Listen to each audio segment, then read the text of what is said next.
Hi, Eagles. My name is Stephanie Volker. I am your new school social worker at Ironwood High School. I am happy to be here, and I wanted to take a few minutes today to talk to you about some resources for distance learning and the teen brain. So one of the resources that the Peoria Unified School District uses is Boys Town. They have purchased the curriculum, and Boys Town offers some really great resources on offering digital support to parents and students. Um, in the end, there is a link for the Boys Town resources, so that way you will be able to access them. Okay, so just some helpful reminders for supporting your child at home during distance learning is to relax. You are the expert on your family and you know what works best for them. So if something isn't working, maybe give it one more try and then move on. Activity is important. Make sure that you're getting up to move around during the day, maybe set aside some time to play if your family likes board games or going outside to throw the ball around. It's a really good time to incorporate that into your routine. Spend some time talking to your teen about what's going on with them. What are their interests and passions? What are they hoping to do after high school? Setting aside, setting aside this time to talk to them about the things that are important to them may also help you to learn more about their learning style and what works well for them. Again, play. Set some time aside to go outside, to swim together, to bike together, whatever it is your family enjoys doing, set aside some time for that. And also encourage social relationships. I'm sure you've heard that we're not socially distancing, we're physically distancing and trying to stay socially connected. So talk to your teen about which social relationships are important to them and see how you can help them foster those relationships safely. And we'll talk a little bit more about that in the coming slides.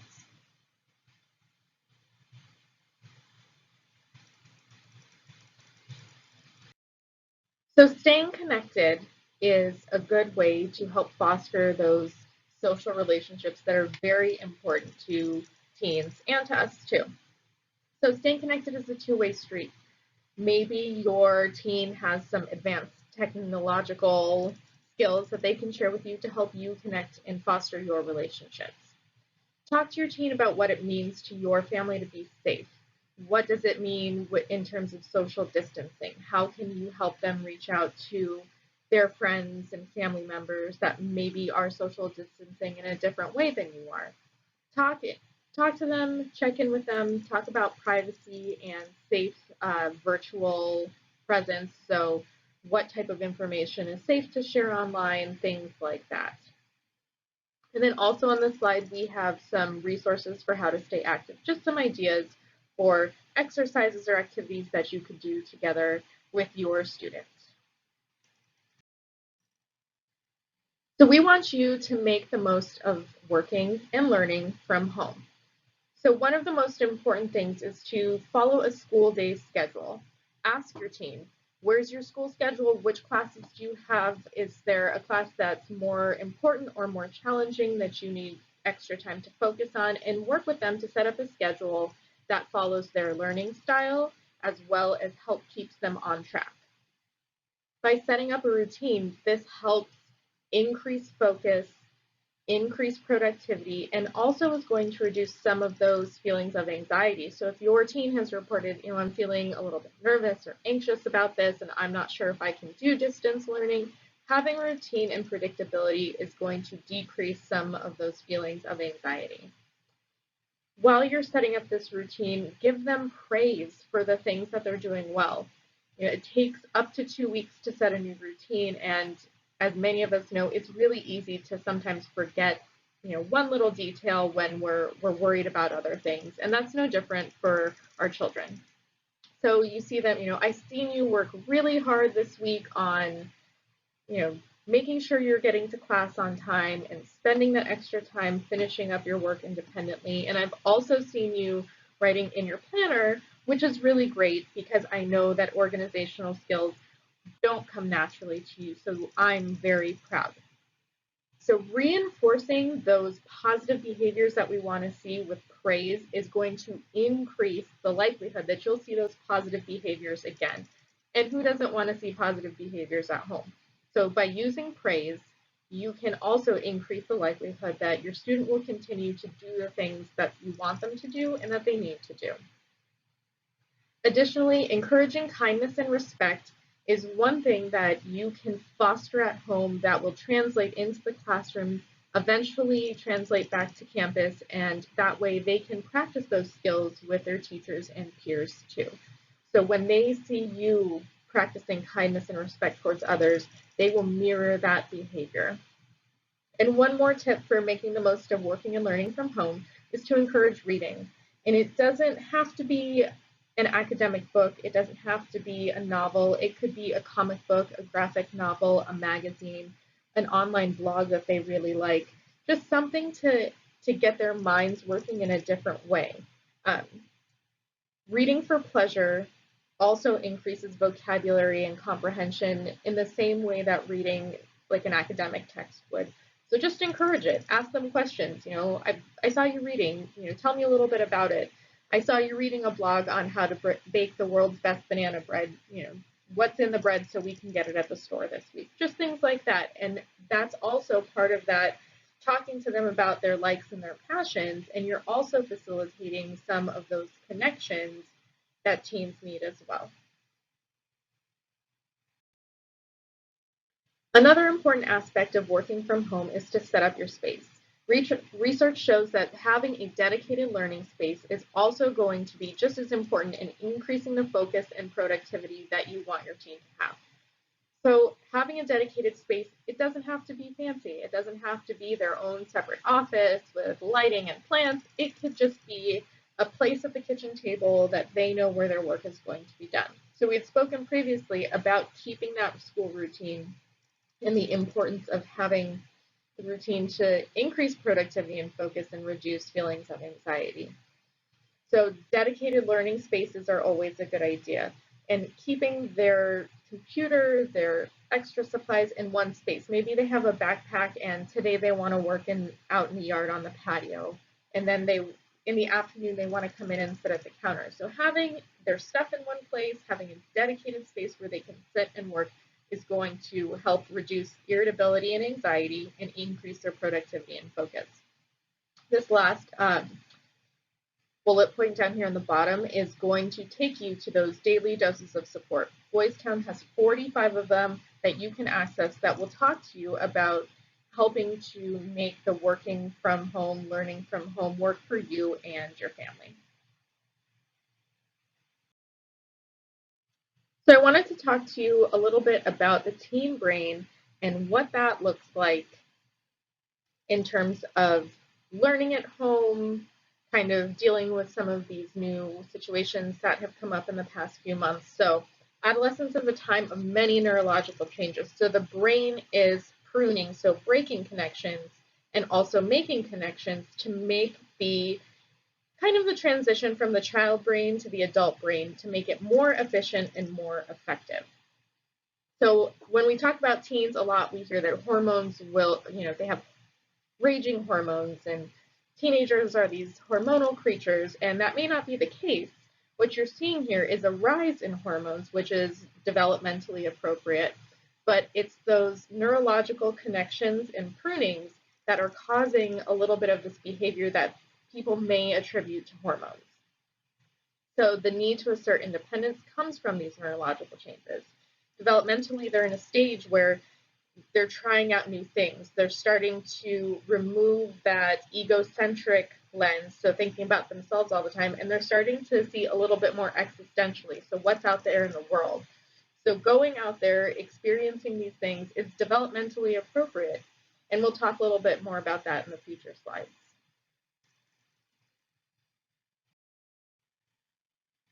Part of these neurological changes that you're seeing in your teen are called a process called integration. So that's the process that is making the brain more effective and efficient as they transition into adulthood. So adolescence is a period of about 12 years. So from about age 12 until about age 24, when the brain, the frontal part, finally solidifies and they have all of their executive functioning and decision making, and they're able to fully utilize all those functions. So one way that you can help them integrate, which is a very important process, is to use this acronym SIFT: sensation, image, feeling, and thought. So there are questions that you can ask when you see that your teen is having any type of emotional reaction to a situation. So talk about those physical sensations. What are you feeling in your body? I see you might be feeling angry. Tell me what you're feeling in your body. I see that your fists are clenched. What does that feel like? I see that you're sweating. Tell me what that feels like. So helping them identify those physical sensations. You could also ask what images are coming to your mind right now, and you can tell them about, sometimes when I get angry, I can see how I want to act out this situation. Right? Talk about their emotions. What are you feeling right now? I see that you're feeling very frustrated. Is that true? Tell me if you're feeling livid or agitated or full of rage. Help them identify those emotions and feelings. Give them different words to put to those emotions that they're experiencing. And then you can also ask them about their thoughts. What thoughts are you having? Talk to me about this. So when you go through it, you've addressed the physical, the emotional, the mental. So that way they're able to go through it and say, okay, here's how I can address these feelings in the future. You're giving them skills and experience. That process of integration we talked about is important because it's the number one predictor of well-being in adulthood. So if experience is shaping the brain, helping them learn these integration techniques, giving them the experience to talk about and identify their feelings is going to be a very important part of the process of ensuring well-being as an adult. Let's talk a little bit about the nitty-gritty of why teens behave and think the way they do. So in this stage of having a little bit of that existential thought, but also still being in that egocentric thing, their brain and their thinking is very hyper-rational. So they're looking for the most positive outcome. It's pretty much a straight line. If I do this, then what will happen here? But we know in life there's, okay, if I do this, here's this possibility up here, and here's this one down here. We know it's not very linear. So their reasoning is very mathematical. If I decide to ride on the handlebars of my friend's bike without a helmet, what is the most likely positive outcome? So that's what they're thinking. They're not direct, their brain isn't wired directly to go to, well, what could happen if I fell off that bike? It seems counterintuitive to us, but that's how the brain is wired right now in this stage. So they're also seeking novelty, new things, new experiences, because their brains release dopamine when they have a new or novel experience. So we know that dopamine is the feel-good neurotransmitter, and it sends information to neurons when we do pleasurable activities. So when we eat something that we like, when we see something that makes us laugh, this chemical is released and sends information to the neurons that this is a good thing. So new experiences increase that dopamine into their brains, and so that's why they're constantly seeking novel new things. So if they pick up on something, you're like, that's not really the best thing I want you to be doing, that might be releasing dopamine. Eventually it won't be novel anymore, and the dopamine will not be as strong, but this is a learning process. So experience shapes the brain. So the experience that they're having is literally hardwiring it and getting it ready to be the adult brain. So by using those tools of integration and being able to help them talk about feelings, thoughts, and emotions, you're also inputting good experiences in and helping solidify the brain in a way that's going to foster well-being as an adult. So teens in this stage of development also give up morality for membership. So they might know in their head and in their heart what's right, but they desperately want to fit in and feel good about themselves. And this isn't something that they're doing on purpose. This is just where their brain is at developmentally.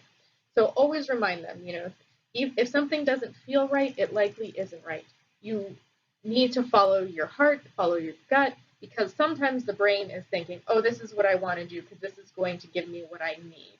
Instead of thinking, I know the right thing, I should do that instead. So what can you do to help your teen foster their sense of independence, but at the same time work on that integration and help solidify those good experiences that are going to help them as an adult. So they're a resource, empower them. Teenagers know a lot, and they really want you to ask what's going on with them and how they're feeling. The resources that I'll give you at the end have some prompts for conversations, because sometimes teens get awkward and they're like, I don't know why you want to talk to me right now. You've never asked me these questions before. But like anything else, practice makes perfect. Starting with a few minutes and maybe increasing to 10 or 15-minute conversation about something, it might take a few tries. Also, if they seem resistant, keep trying. It might be a new thing for everybody. And also, if the prompts that you're using aren't working for you, ask them about them. A TV show they watch, a book they're reading, something that they like to look at online, or things like that. So asking them about them, eventually they're going to open up and tell you all of the things. Oh, yes, this character does X, Y, and Z, and he's also on this. And, just by tapping into what they like is a good way to have a good conversation starter. Okay, so you can also use reflective and active listening to help them recognize and name feelings and emotions. We talked about this with the SIFT acronym. That is a way to go through and help them put a name to the things that they're feeling. So, it seems like you've been really frustrated lately with this class. Let's talk a little bit more about it, and then work through the SIFT acronym, because it's going to hit those physical, mental, and emotional needs that they're having. So giving them those skills that they need. Practicing praise, practicing kindness, respect, empathy. As the adult, as the parent, as the guardian, they're looking to you to how are you performing as an adult.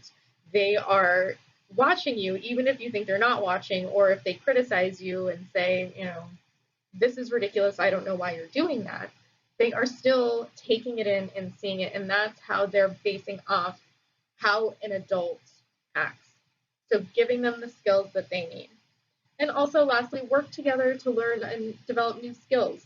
Using some of the resources from Dr. Siegel, they're on the last slide of this presentation, or just other activities that you may find. Work together to learn new skills. Sometimes we need to brush up on certain things that we need to learn how to be a good, skillful adult. And this is a good time to teach our teens as well. So this link at the top is going to take you to the CASEL webpage, which is going to feature previous webinars. So the one that you're looking at is the Teen Brain. It is going to have a YouTube link for the webinar with Dr. Dan Siegel, which a little bit of this information came from today. So if you want to hear Dr. Dan Siegel talk about, the neurobiology and the nitty-gritty about teen brains, it's 60 minutes. It doesn't feel like 60 minutes. It's a really fast watch and has really good information. The PowerPoint that corresponds with the YouTube video, and then also a resource list for activities, conversation starters, some of the material that Dr. Siegel's written. It's all on there. And then you have my contact information. Please feel free to reach out at any time. My office, my work cell phone, and my email are listed there. If you have any questions, need any resources or any support, I'm happy to help. Thank you so much for the warm welcome to Ironwood. I hope you've had a successful first few weeks of school. And like I said, I'm here if you need me. So I'm looking forward to hearing from you, and thank you.